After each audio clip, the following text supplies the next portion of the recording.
Hi, it's Alisa Terrace. Now I want to summarize what we spoke about and then put it all into action. So again, what we spoke about is health and healing and Amuna, and how it's our neshama's job to do the creation of making order. There's an order that's a divine order, and there's an order that's not order at all, that our body thinks is order, that the perception is from our body, that it thinks is the right order, which is survival of the body. That's what it will prioritize. And that's not the order that we're meant to be doing at all, because we have a neshama, and a neshama is a breath of Hashem, and Hashem put us here and designed us so that we can have a relationship with Him. And part of that relationship is caring about what He cares, and that is us knowing and having the greatest pleasure from knowing that our survival depends on Him, because there is nothing but Hashem, and He's right here, right now, all the time, loving us, designing a world that is good. Every circumstance is good, and that He just wants us to use this awareness that He gave us, the ability to think, to reflect, to find and to know Him in our minds, and then to put that in our heart, so that our emotions, we know from science, are what energizes us. Emotion, evoke motion. The motion that's evoked is going to lead us to action. So what emotion do we have in our heart? Is it driven by our body? Is it fear? Is it anger? Is it disappointment? Or is it love and fear of Hashem that's in our heart? Imagine love and fear of Hashem. Those are two constant mitzvahs. That's what Hashem told us in Torah to do in order to be successful, obviously, is to put love and fear of Him in our heart.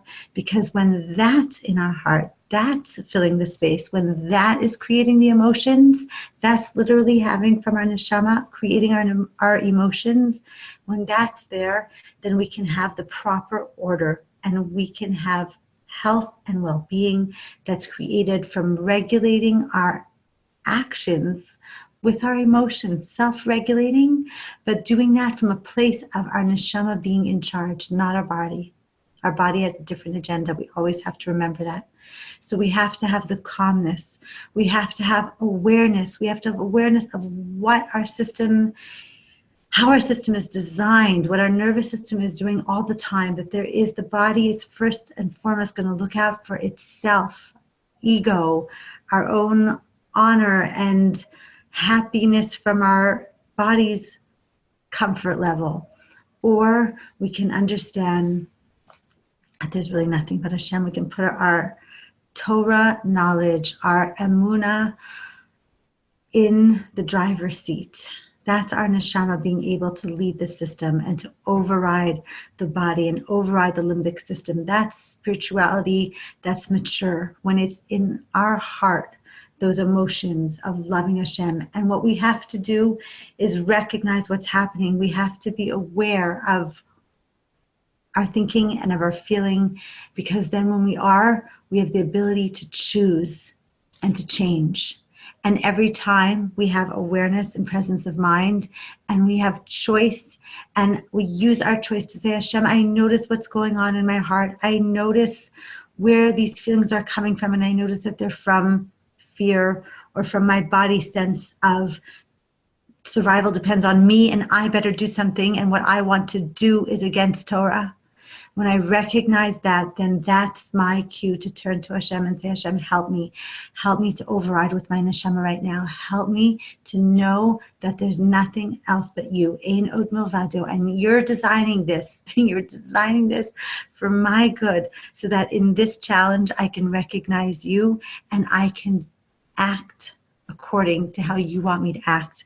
I can override with your help, Hashem, my body's unconscious, unintentional, knee-jerk reactions that are focused on my body's survival, and instead cling to you, Hashem. Put you in my heart in that moment. Put my love for you and your love for me, knowing that my survival, in fact, depends only on you, Hashem.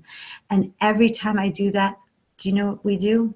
We actually rewire the brain, because every way and every time we pay attention differently, we literally wire our brain differently so that we can ideally get our whole body and our whole nervous system to be used to being regulated and to be used to being regulated by our neshama.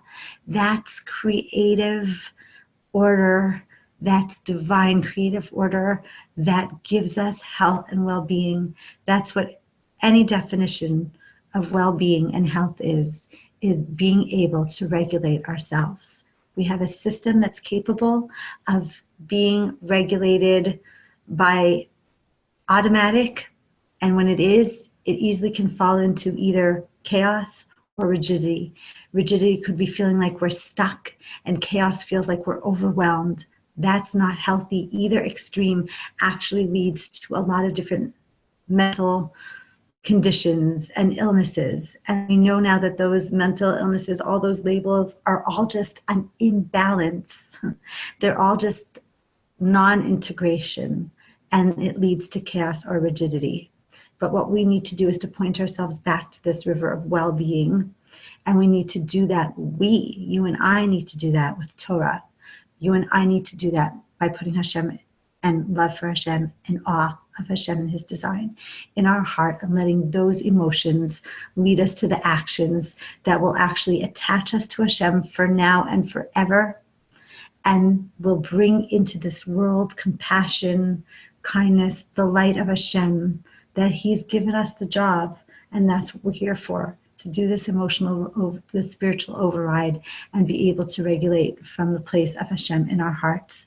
So I give us together the bracha that we should have this awareness, that we should be able to override all physical threats and memories of physical and emotional threats, and to be able to be in the presence and to live with Hashem, and knowing that our survival depends only on Hashem, because that's all that's real. Ein od milvado. And Hashem should help us live with that in our minds, into our hearts, and into our actions. We should meet each other very soon. Thank you.